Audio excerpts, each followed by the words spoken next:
बिस्मिल्लाहिर्रहमानिर्रहीम। अस्सलाम वालेकुम नाज़रीन, आपका मेज़बान अली हुसैन जी। DGISPR जनरल अहमद शरीफ साहब की बड़ी अहम तरीन प्रेस कॉन्फ्रेंस लग ये रहा था इस प्रेस कॉन्फ्रेंस से पहले कि ये प्रेस कॉन्फ्रेंस सिर्फ और सिर्फ जो औरकज़ई में शहादतें हुई हैं पाक आर्मी की फोर्सेस की, उसके हवाले से प्रेस कॉन्फ्रेंस की जाएगी और अफगानिस्तान की पॉलिसी को वाज़िया करने के लिए या जो दहशतगर्दी है उस पर ये प्रेस कॉन्फ्रेंस की जाएगी। लेकिन जब ये प्रेस कॉन्फ्रेंस सुनी और उस पर मैंने बिल्कुल क्लियर ये अंदाजा लगाया कि ये एक सियासी जमात के खिलाफ प्रेस कॉन्फ्रेंस थी। एक फर्द वाहिद को निशाना बनाया गया, एक सियासी जमात पर तमाम दहशतगर्दी के इल्जाम लगा दिए गए, तालिबान की इबादतकारी के इल्जाम लगा दिए गए और साथ में यह भी कहा गया कि हमें अपनी इस गंदी गलासत जरा जो सियासत है इसमें मत घसीटें। लेकिन जो शख्स ये कह रहा था कि हमें इस सियासत में ना घसीटें, वो एक सियासी स्पीच करके, जज्बाती स्पीच करके चला गया। अब मैं सारी वो डिटेल आपके सामने रखता हूं कि जनरल अहमद शरीफ साहब जो हैं उनको क्या सूझा कि एक प्रेस कॉन्फ्रेंस ऐसी की जिस पे तमाम इल्जामात पाकिस्तान तहरीक इंसाफ और इनडायरेक्ट इमरान खान साहब के ऊपर लगाकर चले गए। नाम नहीं लिया, इमरान खान साहब का नाम नहीं लिया और पूरी की पूरी प्रेस कॉन्फ्रेंस कैदी नंबर 804 के इर्द गिर्द घूमती रही। अब मैं आपको उस प्रेस कॉन्फ्रेंस के तमाम जो अहम पॉइंट है उनकी तरफ लेकर जाता हूं। नंबर 1, जनाब मौसूफ जनरल अहमद शरीफ साहब DGISPR कहते हैं कि वो सूबाई हुकूमत कबूल नहीं है जो दहशतगर्दी के खिलाफ ऑपरेशन में हमायत ना करे।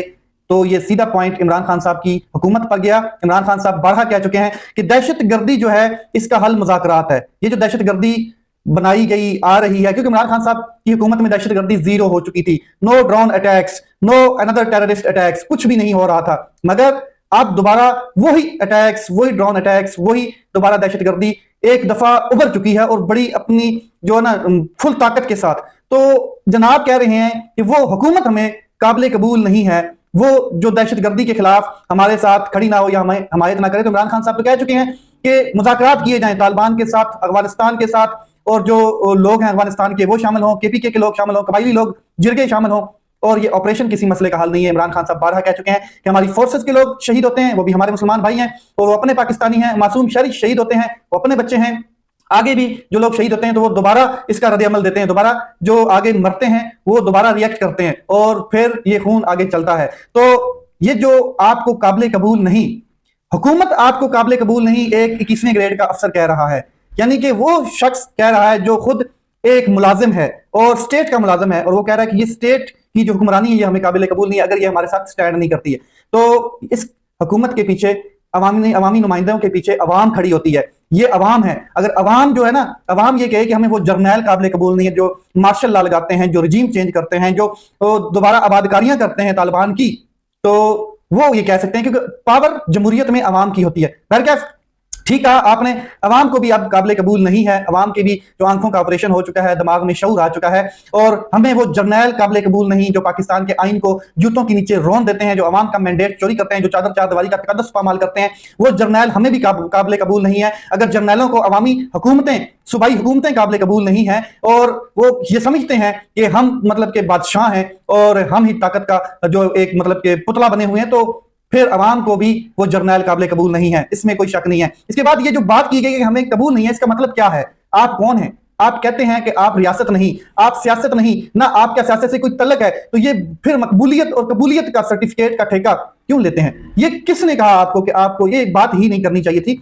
आप जो है अवाम के मुहाफिज हैं, आप एग्जीक्यूटिव के इख्तियारात नहीं रखते, वो अवामी नुमाइंदे रखते हैं। आगे जी जनाब कहते हैं DGISPR साहब, रियासत पाकिस्तान और इसके अवाम को इस शख्स की ख्वाहिशात की भींट नहीं चढ़ाया जाएगा जो तनहा KPK में दहशतगर्दों को वापस लाने और मुलव्वस बसाने में मुलव्वस है। ये फिर कैदी नंबर 804 पर इल्जाम और उसकी हुकूमत पर इल्जाम, तनहा कह रहे हैं कि अवाम को इस शख्स की ख्वाहिशात की भींट नहीं चढ़ाया जाएगा। इसका जवाब मुराद सईद ने एंड पे बहुत जबरदस्त दिया है, वो मैं बताऊंगा आपको डिटेल में कि तालिबान को कौन लेके आया, तालिबान पॉलिसी किसकी थी, और कौन जो है वो गुड और बैड तालिबान की पॉलिसी लेकर आया, और किसने रोका कि ये अच्छे तालिबान है, ये हमारे साथ काम करते हैं, इनको आप यहां से ना निकालें। मुराद सईद ने आज बड़े अहम इंकिशाफात किए हैं, नंगा करके धो के डाला है और बेहतरीन डाला है, वो मैं आपके सामने रखता हूं। आगे पहले मैं आपको DGISPR की बाकी बातें आपके सामने रख दूं। फौज जहां भी कार्रवाइयां करती है, सवाल पूछा गया, पुलिस समेत तमाम सूबाई फोर्सेस साथ होती हैं, तो मसला कहां आ रहा है?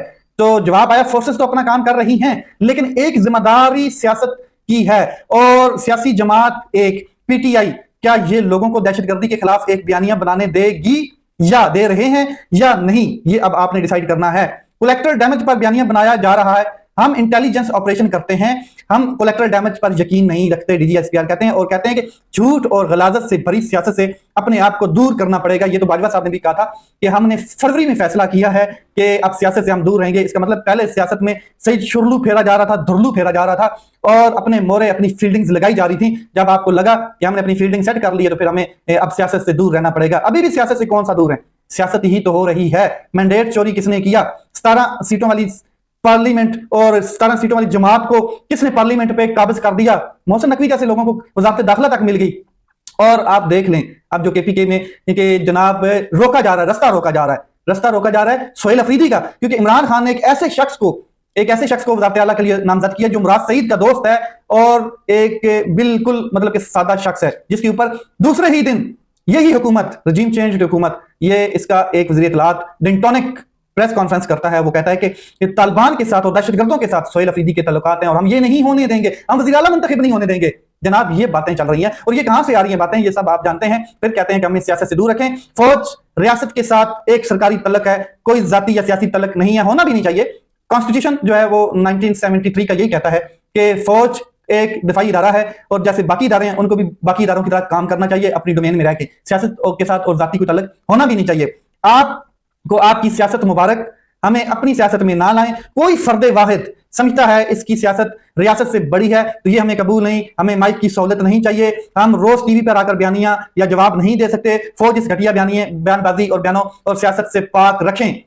यही मैं आपको डीजीआईएसपीआर जनरल आसिफ गफूर का एक स्टेटमेंट सुनाना चाहता हूं। उन्होंने कहा था कि आर्मी चीफ फौज से बड़ा नहीं है और फौज मुल्क से बड़ी नहीं है, रियासत से बड़ी नहीं है। बड़ी सादी सी उन्होंने बात की थी। अब यहां पर चीजें किसी और डगर पर चल गई हैं, ठीक है। और अब ये हमें समझाते हुए नजर आ रहे हैं कि एक फर्दे वाहिद ये समझता है इसकी सियासत रियासत से बड़ी है, ये कबूल नहीं है। वो फर्दे वाहिद नहीं है जनाब, उसके पीछे 25 करोड़ अवाम का मैंडेट है। आप उसको फर्दे वाहिद कैसे कह सकते हैं? वो फर्दे वाहिद नहीं है, वो वजीर आजम है। आपने उसका मैंडेट चोरी किया है। अगर मैंडेट आप बांटते नहीं, बंदर बांट नहीं करते उसका मैंडेट, वो पाकिस्तान का वजीर आजम था 2/3 मेजोरिटी के साथ।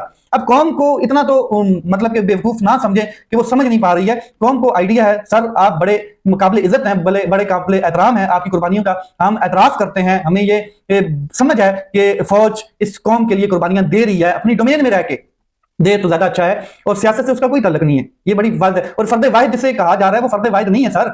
उसका मैंडेट छीनने के बाद की 100 सीटें उसकी पार्लियामेंट में आज भी मौजूद हैं और एक सूबाई हुकूमत है उसके पीछे, उसके नाम के पीछे स्टैंड कर रही है। कैसे फर्दे वाहिद हो गया?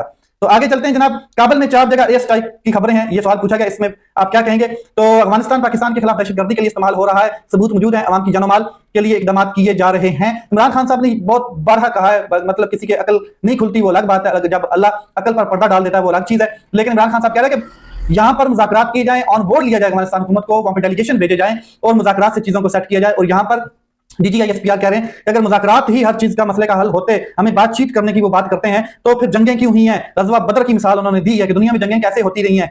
गज़वा बदर में भाई भाई और बाप बेटे आपस में आमने सामने आ गए थे, तो वहां पर अमेरिका का डॉलर नहीं था जनाब, कि अमेरिका का डॉलर चल रहा था, वो हक और बातल और इस्लाम और कुफ्र में जंग थी। तो वो क्लियर कैटेगोरिकल साफ चीजें नजर आ रही थी। यहाँ पे डॉलर है, मजनियात हैं और जो दुश्मनी है जाती है ना, वो बीच में है कि एक शख्स की यहाँ पे फर्दे वाहिद की हुकूमत है, वो क्यों है? उसको उसकी गवर्नेंस को तबाह करना है, उसकी हुकूमत नहीं चलने देनी, ये बीच में चीजें आ रही हैं। अब आगे चलते हैं। अगर हर चीज का हल बातचीत होता तो जंगे दुनिया में ना होती। ये डीजीआईएसपीआर ने बड़ी स्टेटमेंट दी है। जो आपको दहशतगर्दी केपीके में नजर आ रही है वो भला आपको पंजाब और सिंध में क्यों नहीं नजर आती? इसलिए नहीं कि वहां पर लोग ऑपरेट नहीं करना चाहते, बल्कि इसलिए कि वहां गवर्नेंस कायम है, वहां की पुलिस सिक्योरिटी अपने इदारे काम कर रहे हैं। बलोचिस्तान में पिछले 78 सालों से आपकी हुकूमत है, एस्टैब्लिशमेंट की हुकूमत है और अवामी हुकूमत जो होती है वो सिर्फ आगे डमी के तौर पर इस्तेमाल हो रही होती है। तो एस्टैब्लिशमेंट की हुकूमत है, फिर भी बलोचिस्तान में अमन तो नहीं आया। बलोचिस्तान में अमन सिर्फ उन चीजों के लिए है कि जो आपके कंटेनर्स ट्रक जो मादनियात के जाते हैं उनको कोई नहीं छेड़ता है, और जो तेल स्मगल होता है उनको कोई नहीं छेड़ता। बाकी तमाम जो लोग हैं उनकी धूड़ निकाल के रख दी जाती है, लोग और एरियाज बन जाते हैं और कत्लो गारत होती है और वहां से अगवा लापता लोग होते हैं। ये जो खैबर पख्तूनख्वा में दहशतगर्दी है, इसके पीछे सियासी और मुजरमाना गठजोड़, किसी फर्द वाहिद को ये इजाजत नहीं दी जाएगी कि वो अपनी जात और अपने मफाद के लिए पाकिस्तान और केपीके के गयूर बाइज्जत अवाम की जानो माल और इज्जत जो है उस पर सौदा करे। सोचे समझे मंसूबे के तहत दहशतगर्दों और उनके सहूलतकारों को खैबर पख्तूनख्वा में जगह दी गई, गवर्नेंस और अवामी फलाह बहबूद को जानबूझकर कमजोर किया गया, गुमराह कुन बयानियां बनाए गए, अवाम इसका खमियाजा खून से दे रहे हैं। 2021 में नेशनल एक्शन प्लान से चीजों को निकाला गया। इस पे आगे डिटेल में मैं आपको जवाब देता हूं। लेकिन जो मुज़ाकरात की बात कर रहे हैं कि हम बातचीत क्यों करें, हम जंग लड़ेंगे, हम ऑपरेशन करेंगे, तो इस पे मैं यहां पर जवाब देना चाहूंगा कि 2004 में नेक मोहम्मद से अमन मुआहिदा किसने किया? 2005 में बैतुल्लाह मसूद से कौन मुज़ाकरात कर रहा था? 2006 में शुमाली वज़ीरिस्तान में अमन मुआहिदा किसने किया? 2008 और 9 में तहरीक नफाज शरीयत मोहम्मदी से किसने मुआहिदा किया? जब आप अपनी नाकामी तस्लीम करने और खुद को जवाब दे बनाने से इनकार करते हैं तो इमरान खान पर इल्जाम तराशना या गवर्नेंस गैप्स की शिकायत करना आसान लगता है। हर कोई अपने हाफजे की कमजोरी का शिकार है, उनको हाफजा अपना क्लियर रखना चाहिए। एक बार भी फौजी तर्जमान ने सियासी तर्जमान बनकर प्रेस कॉन्फ्रेंस की और फौजी और अस्करी तर्जमान बन के प्रेस कॉन्फ्रेंस करने से वो कासर रहे। उन्होंने सियासी ही प्रेस कॉन्फ्रेंस की है, इसमें कोई शक नहीं है। यहाँ पर अली अमीन गंडापुर साहब ने जवाब दिया। खैबर पख्तूनख्वा को पुलिस और हुकूमत की कारकर्दगी पर सवाल उठाने वाले साहब ये जवाब दें कि पुलिस जब तालिबान को पकड़ती है तो इन्हें आपकी एजेंसियां छुड़ा कर ले जाती हैं और गुड और बैड तालिबान की बात की जाती है कि हमें जो है वो सिक्योरिटी, मतलब कि जब हम इनके साथ ऑपरेशन करते हैं तो हमें ये सहूलतकारी देते हैं, ये गुड तालिबान हैं। और ये बातें जनाब फिर इनकी एजेंसियां करती हैं। अगर पाकिस्तान तहरीक इंसाफ और इमरान खान के दौर में हुकूमत में वापस आने की इजाजत दी गई टीटीपी को, तो फिर 2022 में इक़्तिदार में आने के बाद मुस्लिम लीग नून हुकूमत ने यह सिलसिला जारी क्यों रखा? और मुस्लिम लीग नून ने इससे पहले भी 2014-13 में टीटीपी से मुज़ाकरात की तरजीह दी और बाद में मजबूरी के तहत ज़रबे अज़्ब ऑपरेशन शुरू किया गया। फिर मुज़ाकरात की हामी जमात कौन है? मैं आपको आगे एक चीज क्लियर कर देता हूं कि शहजाद अकबर ने बड़ा अहम जवाब दिया है कि अगर आज की प्रेस कॉन्फ्रेंस दहशतगर्दी में होती तो हम समझते कि दहशतगर्दी के बारे में संजीदा है, लेकिन ये पूरी प्रेस कॉन्फ्रेंस सियासी थी। 2015 में शहबाज शरीफ ने जो बयान दिया कि तालिबान हमारे भाई हैं, पंजाब में दहशतगर्दी ना करें, इस बयान का जिम्मेदार इमरान खान तो नहीं है। इमरान खान का 2001 से लेकर आज तक एक ही मौका है कि मामला बातचीत से हल करें। जो ये कहते हैं कि तालिबान से बातचीत है, तो मुझे ये बताएं कि एहसान को इमरान खान ने रिहा किया और एपीएस में मुलव्वस अफराद को सजा ना देने में इमरान खान का क्या कसूर है?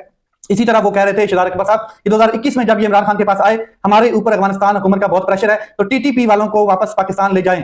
तो मैं इस तमाम मीटिंग्स में शरीक रहा। इमरान खान शहबाज शरीफ तरह यस सर नहीं करता था। उसने केपीके में दोबारा इन लोगों को लाने से इनकार कर दिया और उन्होंने कहा कि हमारे लोगों ने बड़ी कुर्बानियां दी हैं। तो आगे मैं अब आपको मुराद सईद साहब का ट्वीट उखेड़ के रख दिया मुराद सईद साहब ने, और जवाब बहुत तकड़ा दिया। बिलाखिर फौज के तर्जमान DGI-SPR ने इकबाल जुर्म किया है। खैबर पख्तूनख्वा में जानबूझकर दहशतगर्दों को जगह दी गई। इस इकबाली बयान के बाद फौज की मौजूदा और साबिक क़यादत बशमूल प्रोपेगेंडा सेल ISPR को हमारे हर शहरी और नौजवान की शहादत की वजह से बनने पर सख्त सजा देनी चाहिए। अक्टूबर 2021 में फौजी क़यादत की जानिब से बहुत कोशिश की गई कि अपने पेश किए गए मुज़ाकरात के नाम पर आबादकारी के मंसूबे की मंजूरी ली जाए और नई जंग की ख्वाहिश का सारा मलबा इमरान खान पर डाल दिया जाए, लेकिन हमने दलाइल से बात की और वज़ीर आज़म ने आपका मंसूबा मुस्तरद कर दिया। रजीम चेंज के अगले ही महीने PDM को इस मंसूबे पर ब्रीफिंग दी गई। वेंटिलेटर हुकूमत की बहस की मिजाल तो थी नहीं। हुकूमत वज़रा बशमूल वज़ीर दाखिला ने बाहर आकर इस मंसूबे के हक में ट्वीट किए, बयान दिए और अस्करी सरपरस्ती में अफगानिस्तान वफ्द भेजा, यानी कि डेलीगेशन। वफ्द के खबर मिलते ही 5 सवाल किए गए। 80 शुहदा की कुर्बानी देने के बाद फिर क्यों अमन बर्बाद कर रहे हैं? किस मैंडेट के तहत इस डेलीगेशन को भेजा गया है? क्या बातचीत हो रही है? अगस्त 2022 में अफगानिस्तान से इनको लाने का सिलसिला शुरू होता है। मैं आवाज उठाता हूं, DG साहब आप ही का अदारा फोन करके मुझे कहता है कि स्टे आउट ऑफ इट। जवाब दिया कि 80,000 शुहदा के बाद आप अपना अमन तबाह करना चाहते हैं और मैं ये होने नहीं दूंगा। आज जिस तरह इंसानी जानों पर आप बयानियां बना रहे हैं, बिल्कुल उसी तरह आपके इदारे ने प्रेस रिलीज जारी की कि दहशतगर्दी के वापसी की खबर झूठ है। वज़ीर दाखिला भी इसको प्रोपेगेंडा करार दे चुके हैं। मैंने अवामी तहरीक चलाई, मुझे आपके इदारे ने फोन किया और कहा कि 48 घंटे में जो तालिबान है वो वापस चले जाएंगे। हैरान कुन तौर पर आपके ज़ेरे साया वो स्वाद से निकल गए और दीर के पारों में जाकर दोबारा आबादकार हो गए। तो मैंने एहतजाज की कॉल दोबारा दी, ये मुराद सईद साहब कह रहे हैं। तो DGI-SPR और ISI और MI का फोन आया, भाई लोगों का फोन आया, इस बात से तो निकल गए हैं। अब आप अपने आप को मुल्क का ठेकेदार और अबू ना बनाएं। इसको मैंने फिर आगे से जवाब दिया कि मैं अमन का ठेकेदार हूं और आखिरी बंदा निकालने तक सड़कों पर रहूंगा जब तक ये तालिबान सारे वापस नहीं चले जाते। अमन कायम हुआ, मेरी जिंदगी अजाब बना दी गई। इसके ऊपर उन्होंने तफसीलन कहा कि मैं बता चुका हूं किस तरीके से मेरी जिंदगी अजाब बनाई गई। फिर दोबारा कोशिश की गई, इस दफा साथ ही इनको फैलाया जाने लगा जैसे आज हो रहा है। ISI, MI और ISPR इकट्ठे मुझे रियासत दुश्मन करार देते हुए कहते रहे कि मैं झूठ बोल रहा हूं। तालिबान गुस्सा आप और आप पर गुस्सा तालिबान, वो इसलिए कि गुस्सा आप इनके लाने और आबादकारी का जो वादा किया वो पूरा नहीं हो रहा था, और आप इसलिए कि गुस्सा के रियासत तो हम हैं और हमने नई जंग का फैसला किया है, तो ये कौन रहा है जो रास्ते में रुकावट बन रहा है? मिन्नत की झोली फैलाकर इल्तिजा की ना के करें, ये हमारे लोगों को ईंधन ना बनाए इस दुश्मनी का और जवान शहीद होंगे। तो इस पर फिर हमने पिंडी में मुजाहरे की कॉल दी और वो देखते ही आपने इनको गाड़ियों में बिठाकर वापस भिजवा दिया, यानी कि तालिबान को। इस अज़म का आयदा किया कि इस दफा लाएंगे लेकिन फिर आपको टिकाने लगाएंगे। इसी अज़म का इजहार आपके भाइयों ने भी किया। भाई लोग, क्या फिर बर्फ पिघलेगी तो आएंगे, यानी कि वो जो तालिबान थे, और फिर आपका बंदोबस्त करेंगे। तो आगे वो कहते हैं कि 2023 सवात से जो सीसीडी थाने पर हमला हुआ इस मकसद से आए थे कि वो मुझ पर हमला करते। वाज़ेह था कि अब जनूबी इजला से इनको लाया जाएगा, लिहाजा मैंने वहां अमन तारीख की कॉल दी और इसके अगले ही रोज मुझे जिंदा मुर्दा पकड़ने का हुक्म सादर हो गया और 9 मई का फॉल्स फ्लैग तब तक हुआ ही नहीं था। आपको मैं किस जुर्म में मतलूब हूं? निगरान हुकूमत भी जनूबी इजला से इनको आबाद करने में शुरू हो गई और ये सिलसिला इस तरह शुरू हुआ कि मकामी लोगों के बीचों बीच मिलाकर इनको आबाद किया गया। तो वो कह रहे हैं कि ये सारी डिटेल उन्होंने बताई मुराद सईद साहब ने कि किस तरीके से लोगों को लाया गया। अब आखिर में वो कहते हैं कि जिन कदमों से लेकर आए हो उन्हीं कदमों से वापस भिजवाएं और जिस तरह फैलाया उसी तरह समेट लो तो अच्छी है। अब हम आपकी अदाकारियां और मकारियां समझ चुके हैं। तो ये जवाब दिया गया मुराद सईद की जानिब से। फैक्ट चेक हुए हैं जो DGISPR ने प्रेस कॉन्फ्रेंस की है, उसमें जो झूठ था सच था, फैक्ट चेक करके डिटेल्स और डेट के साथ और वो तमाम पैगामात, वो तमाम ट्वीट्स, वो तमाम अखबार की सुर्खियां, वो जरदारी के और शहबाज के और नवाज शरीफ के और मरियम के वो स्टेटमेंट सारे जो तालिबान के हवाले से थे, जिस तरीके से मुज़ाकरात के डेलीगेशन गए गए, जिस तरीके से तारीखें थी, वो सारे फैक्ट चेक करके जवाब दिया गया DGISPR को पाकिस्तान तहरीक इंसाफ की जानिब से। और ये साबित हुआ कि कौन झूठ बोल रहा है कौन सच बोल रहा है। अब बात करनी है TLP की। TTP तो बात हो गई है, TLP पे आते हैं। 11 लोग शहीद हो चुके हैं।